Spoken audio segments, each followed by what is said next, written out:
Dogs have been a central part of human life across nearly every world culture for thousands of years. Many of history's greatest civilizations kept dogs as companions, helpers, and honored them in art, literature, and religion, and among them were the Persians. In ancient Persia, dogs were deeply valued. They were seen as part wild, part human, and part divine, a gift from the gods. While early Persian beliefs before Zoroastrianism remain unclear, Zoroastrian texts clearly show dogs playing a major role in religious rituals. They featured prominently in funeral rites and visions of the afterlife, and also served in daily life. Persians kept dogs for protection, herding, and hunting, but archaeological finds and burial goods also suggest they were beloved companions. This is supported by the Zoroastrian Avesta, specifically the Vendidad, which stresses treating a dog like a family member. In fact, Zoroastrian belief held that how one treated a dog could determine one's fate in the afterlife. The Persian love for dogs was so well known that, during the Muslim-Arab conquest in the 7th century, persecuting dogs became a way to break Persian cultural identity. Dogs, especially the revered four-eyed dog with spots above its eyes, were declared unclean. Although the Prophet Muhammad later allowed some dogs to be kept, like guard dogs and sheepdogs, persecution of other dogs continued.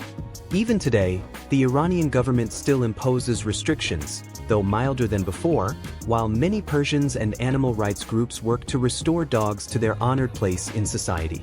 Domestication and breeds.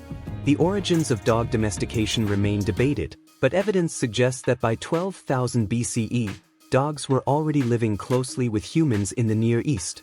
Full domestication is confirmed by around 5,500 BCE through bone studies showing signs of labor and injuries. Dogs were meaningful enough by then to be painted on pottery, as noted by scholar Frank Hole. Roughly 8,000 years ago, when painted images were rare, dogs appeared on vessels from Teep Sabs and Choga Mish, two small villages in southwestern Iran. These early images suggest the Saluki or Persian greyhound, a motif later found at the grander city of Susa, founded in the 5th millennium BC. Dog images on bowls were likely for decoration, not daily use. The delicate detail suggests these were for admiration.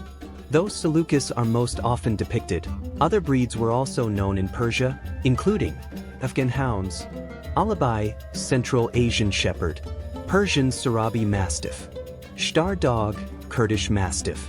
The Roman historian Aelian, writing in the 3rd century, said Persians kept 4 main types: Elamians, Hyrcanians, Carmanians, and Medians, matching the breeds above. His information came from Pliny the Elder, who also wrote about the loyalty of Persian dogs. Dogs in myth and legend. Dogs' loyalty and protective nature were central to myths about their origins. The Zoroastrian text Bundahisan says all animals came from the purified seed of Gavivodata, the primordial bull, whose death gave life. Dogs were created to protect humans, and the text lists 10 types, with only 3, sheepdog, guard dog, and herding dog, being true dogs. Dogs are also tied to the mythic Simurgh, a wise, peacock-like bird with a dog's head and lion's claws. Said to live 1,700 years before burning and being reborn like the phoenix, Simurgh was a helper and protector, famously aiding in the birth of the hero Rustum. Her loyalty and guardianship mirror the dog's nature. Islamic versions of dog origin myths, written after the 7th century, also highlight the dog's protective role. In one, after Adam and Eve are cast from Eden, Satan incites wild animals to attack them. From Satan's spit, Allah creates 2 dogs, one to guard Adam, one for Eve. This explains both the dog's loyalty and its enmity with wild animals, especially wolves. Dogs in religion. Another post-conquest tale tells of Allah giving Adam a magical staff for protection. When Adam strikes the dog with it, Allah tells him instead to pat it, at which point the dog becomes domesticated and loyal. This reflects the real-world use of dogs and echoes older Persian beliefs. In the Vendidad, dogs are praised as clean, protective, and worthy of care. A key part of Zoroastrian funerary rites was the sagdid, or glance of the dog. A dog, ideally with spots above its eyes, was brought to the room of the deceased. The dog would confirm death and ward off evil spirits. The sagdid was performed 3 times. If the dog hesitated, the ritual was repeated 6 more times, and if needed, 9. Hesitation meant strong evil forces were near. Only when the dog entered calmly could the rites continue. In the afterlife, the soul crossed the Chinvat Bridge between life and death. 2 dogs guarded it, welcoming the righteous, denying the wicked. The bridge widened for good souls and narrowed for the evil. Good souls entered the house of song, paradise. Evil ones fell into the house of lies, where torment and deep loneliness awaited, no matter how many others were around. One key factor in judgment? How someone treated dogs. Dogs were to be cared for like family, never harmed, and always cherished. The dog's soul was believed to be part wild, part human, and part divine, worthy of the same respect given to all 3. Dogs in daily life. Pregnant dogs, even strays, were to be cared for, and good homes found for their puppies. Vendidad 13 makes it clear that anyone who intentionally harms a dog will be punished and that dogs should be fed the same quality food as the head of the household. Offering food that's too hard, risking injury to a dog's teeth, was treated as seriously as causing direct harm. Food should also be served at a moderate temperature, neither too hot nor too cold. 3 morsels from one's daily meal were to be set aside as a gift to the dog, in addition to its regular food. Sick or injured dogs were to be looked after with just as much attention as healthy ones. A mad dog should be calmed and treated, and a dog that had lost its sense of smell was to be led by a collar and leash to protect it from danger. Vendidad June 13, 39 emphasizes that people must care for injured dogs not only because it's right, but in gratitude for all the dog has done. The text quotes the supreme deity Ahura Mazda. I have made the dog strong of body against the evildoer when sound and watchful over your goods. Whoever hears its voice will be protected. Neither thief nor wolf will steal without warning. The wolf will be attacked and driven off like melting snow. Dogs were given to humanity as a divine gift, and that gift was expected to be respected. To insult a dog was to risk divine rebuke, as it implied one was raising themselves above a creature that offered only loyalty and humility.